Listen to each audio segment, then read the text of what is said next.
पूरे 1 साल बाद मेरी उससे बात हुई। उसका जन्मदिन था। मैंने उसको दूसरे रॉन्ग नंबर से मैसेज किया और मुबारकबाद दी। मैं उसका वो नाम लेकर मुखातिब हुआ जो मैं प्यार से उसको बुलाया करता था। वो समझ गई कि मैं हूं। उसने मेरा मैसेज सेंड करके शुक्रिया बोला।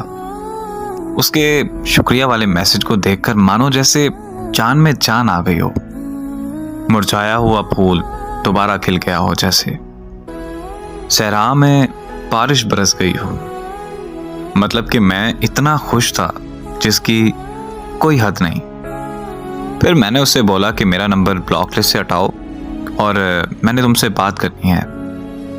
उसने मेरा नंबर ब्लॉक लिस्ट से हटाया और जी का मैसेज किया। मैंने हाल हवाल पूछा। उसने बताया कि सब ठीक है, आप सुनाओ, आप कैसे हो। मैंने कहा कि मैंने क्या करना है, मैं भी बस गुजारा कर रहा हूँ। फिर मैंने पूछा कि आपकी शादी हो गई है, तो उसने मुझे बताया कि हाँ, बस 1 ही साल हुआ है। मतलब कि हमारे रिश्ते को ख़त्म हुए भी 1 साल ही हुआ था। पर मैं दुखी नहीं हुआ, अपना हौसला बनाए रखा। वो बहुत ज़्यादा खुश थी अपने घर में। मैंने उसको दुआ दी कि ज़्यादा खुश रहो मेरे बाद भी। इतनी बात हुई कि वो बोली, और कोई बात करनी है? तो मैंने कहा कि बातें तो बहुत करनी है, लेकिन वक्त का पता ही नहीं चला कि इतनी तेजी से गुजर गया।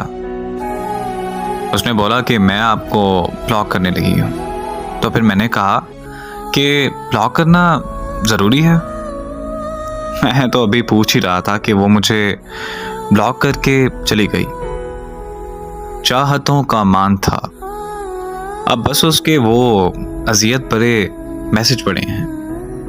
उन्हें देखता हूँ और तन्हाई के आलम में उन्हें पढ़ता रहता हूँ और हल्का सा मुस्कुराकर हर दर्द को हवा में उड़ा देता हूँ।